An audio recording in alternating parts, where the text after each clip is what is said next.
अस्सलाम वालेकुम, my name is Abdul Majid Asif, मैं YouTube and vlogger. Welcome back to my YouTube channel. तो आज मैं आप लोगों को बताने जा रहा हूँ एक बड़ा ही सब्जेक्टिव क्वेश्चन हर जगह पे पूछा जाता है, डज जीपीए मैटर। बहुत से स्टूडेंट्स को होता है कि जब हम यूनिवर्सिटी जाएंगे या यूनिवर्सिटी जो पढ़ रहे होते हैं उन्हें होता है कि जब हम यूनिवर्सिटी से बाहर निकलेंगे कि तो जीपीए जो है वो मैटर करेगा। इसके बहुत ज़्यादा केसेस होते हैं, ठीक है। अगर आप लोग यूनिवर्सिटी में जा रहे हो, उसके बाद अगर आप लोगों ने जॉब करनी है, उसके बाद अगर आप लोगों ने मास्टर्स करना है, तो जॉब और मास्टर्स के लिए दोनों के लिए अलग अलग सिनेरियोज होते हैं, तो उन्हें डिस्कस करते हैं थोड़ा सा। सबसे पहले तो आप लोग ये समझो कि जीपीए होता क्या है एक्चुअली। रिलेटिव ग्रेडिंग क्या होती है? रिलेटिव ग्रेडिंग की वजह से आपका जीपीए आता है अक्सर यूनिवर्सिटीज़ में, तो ये समझना बहुत ज़रूरी है। ये क्वेश्चन वैसे ही आप लोगों का सॉल्व हो जाएगा कि जीपीए मैटर करता है कि नहीं करता। अब देखो, जब आप लोग यूनिवर्सिटी में पढ़ते हो उधर होती है रिलेटिव ग्रेडिंग। अक्सर यूनिवर्सिटीज़ में रिलेटिव ग्रेडिंग ये होती है कि जो आपकी क्लास में सबसे हाईएस्ट नंबर जिस स्टूडेंट के आए हैं ना, उस स्टूडेंट की बेस पे दूसरे बच्चों के भी मार्क्स लगने। अब एक स्टूडेंट के अगर 90 नंबर है और उसका ए लगेगा, तो आप लोगों का बी तब लगेगा जब आप लोगों के 70 नंबर हैं या 76 75 नंबर है। और एब्सोल्यूट ग्रेडिंग में ये बस बताया होता है कि भाई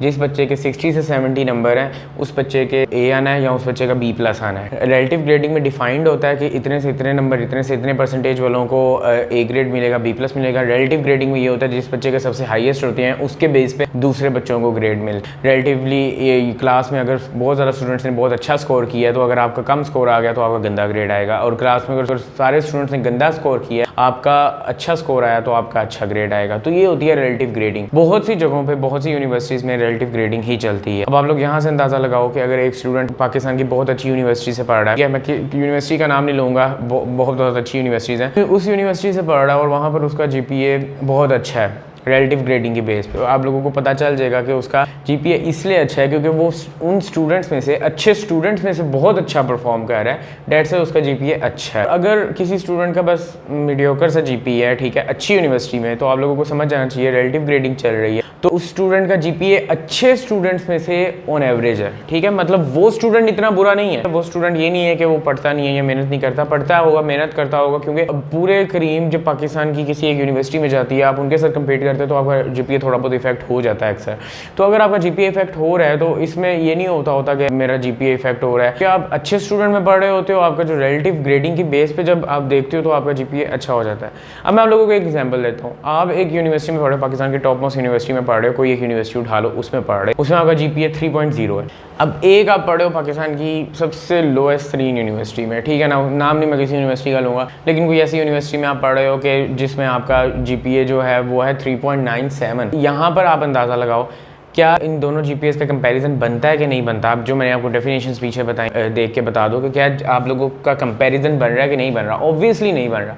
एक स्टूडेंट अगर नस्ट में पढ़ रहा है या फास्ट में पढ़ रहा है या जीकी में पढ़ रहा है और उसका जो जीपीए है वो 3.0 आ रहा है, तो ऑब्वियसली वो पाकिस्तान की क्रीम से कम्पीट करके 3.0 ले रहा है ना। अगर उसका 3.9 आ रहा है इन यूनिवर्सिटीज़ में, तो फिर तो वो एक्स्ट्रा ऑर्डिनरी है। यहाँ पर ना इन यूनिवर्सिटीज़ में और पहले से ही स्टूडेंट्स जो है वो मेरिट पे फिल्टर आउट हो गए जाते हैं। एक टेस्ट के लिए आपको मेहनत नहीं करनी पड़ती। स्टूडेंट समझते हैं एक टेस्ट के लिए मेहनत करेंगे, यूनिवर्सिटी में चले जाएंगे तो हमें कोई मेहनत नहीं करनी पड़ेगी, यूनिवर्सिटी चले जाएंगे बस लाइफ सेट हो जाएगी। वो अंकल कहते होते हैं ना, ऐसा नहीं होता। जब आप यूनिवर्सिटी जाते हो तो ऑब्वियसली जो आपने एक टेस्ट पास करके उन बच्चों से कम्पीट किया होता है, तो आपने यूनिवर्सिटी जाकर जितने भी अब आपके पेपर्स होने हैं 4 साल में, अब आपने उस क्रीम से कम्पीट करना है। तो शुरू में मसले आते हैं, बच्चे समझते हैं पता नहीं हम डाउन हो गए, हम तो पूरी ज़िंदगी टॉपर रहे हैं, अब तो हम टॉपर भी नहीं बन पा रहे। तो ये मसले बच्चों को आते हैं जीपीए की वजह से। फिर बच्चे पूछना शुरू कर दें कि जीपीए गंदा आता तो क्या जीपीए डिपेंड करता है कि नहीं करता। एक स्टूडेंट ने मुझसे अभी पिछले दिनों दोबारा सेकंड सेमेस्टर का जीपीए आया था, जो नए स्टूडेंट थे, उस स्टूडेंट ने मुझसे पूछा था कि क्या जीपीए मैटर करता है। मैंने अभी मुझसे भी मेरा जीपीए पूछा था, मैं आप लोगों को अपना जीपीए भी बता दूंगा। तो अभी तक मैंने उसे बताया था, मैंने कहा तो वीडियो बना दूंगा। दूसरी बात ये होती है कि अब मैं आपको बता रहा हूँ कि आपने जॉब करनी है या मास्टर करना है, उसमें कैसे इफेक्ट करता है आपका जीपीए। जब आपने जॉब करनी होती है ना, तो ऐसा आपका जीपीए मैटर नहीं कर रहा होता। कुछ यूनिवर्सिटीज़ हैं जिन्होंने बहुत टॉप नॉच यूनिवर्सिटीज़ हैं और उन्होंने बहुत कम रिक्रूटमेंट करनी होती है, 1-2 स्टूडेंट्स की करनी होती है। एप्लीकेंट्स मतलब बहुत ज़्यादा होते हैं, 400-500 होते हैं, तो उन्होंने 1-2 स्टूडेंट को निकालना होता है, तो फिर डिफरेंट केस में फ़िल्टर्स लगाना शुरू कर देते हैं। जीपीए का फ़िल्टर लगा देते हैं, कभी स्किल्स का फ़िल्टर लगा देते हैं। तो उस केस में आपका डिपेंड कर सकता है, लेकिन बहुत सी कंपनीज़ हैं उनमें आपका जीपीए नहीं डिपेंड करता। अब मैं बात कर रहा हूँ specifically for the computer science students. मुझे नहीं पता इलेक्ट्रिकल और मैकेनिकल वगैरह का क्या सीन होता है, बट अगर इन फील्ड्स में जो इंजीनियरिंग की ज़्यादा फील्ड्स होती हैं, इनमें आपको स्किल आना चाहिए। कंप्यूटर साइंस की फील्ड में आपको web development, app development, at least coding at least coding भी ना आती हो तो कम से कम बेसिक्स आती हो, डाटा स्ट्रक्चर, डाटा बेसिस वगैरह ये चीज़ें आती हो, तो आप लोग कुछ ना कुछ कर लेते हो, ठीक है, इंटरव्यू के बाद। लेकिन अगर आप लोगों का GPA कम है और आप लोग समझते हो मेरा GPA कम है, मैं कुछ नहीं कर पाऊंगा, तो ऐसा नहीं होता। आप लोग GPA जिनका कम भी होता है तो वो जॉब कर लेते हैं। मैंने 2.5 GPA भी नेक्स्ट वालों जो होते हैं स्टूडेंट्स, 2.5 2.0 वालों को भी अच्छी जॉब्स करते हुए देखा है। तो it's all about skills in job. लेकिन जब आप बात करते हो मास्टर्स अगर आपने करना है तो फिर मास्टर्स के लिए आपको GPA कई यूनिवर्सिटीज़ में चाहिए होता है, कई यूनिवर्सिटीज़ में नहीं चाहिए होता। किन यूनिवर्सिटीज़ में चाहिए होता है, किन में नहीं चाहिए होता? ऑब्वियसली जब आप कम्पीट कर रहे हो for a high no scholarship जिसमें आपको फुल पेड स्कॉलरशिप मिल रहा है, USA के लिए मिल रहा है, UK के लिए मिल रहा है, ऑब्वियसली फिर पूरी दुनिया से कोई ना कोई फ़िल्टर तो लगने हैं। तो वो जब फ़िल्टर लगते हैं तो फिर आपका GPA आ जाता है, कहीं ना कहीं मैटर करने लग जाता है। लेकिन अगर आप लोग ऐसे नहीं कर रहे, जर्मनी वगैरह अप्लाई कर रहे हो, जब पहले यूनिवर्सिटी वगैरह के जो फाइनेंशियल जो मैटर्स हैं वो फ्री होते हैं, तो और आपने उन जगहों पे अपना ही कमाना होता है। जैसे आप किसी यूनिवर्सिटी में जा रहे हो, वहाँ पे वो कहते हैं फ़ीस वेव आउट है, जो हर स्टूडेंट के लिए होती है, जैसे जर्मनी में होती है, लेकिन आपने अपना बाकी कमाना है, खाना पीना है।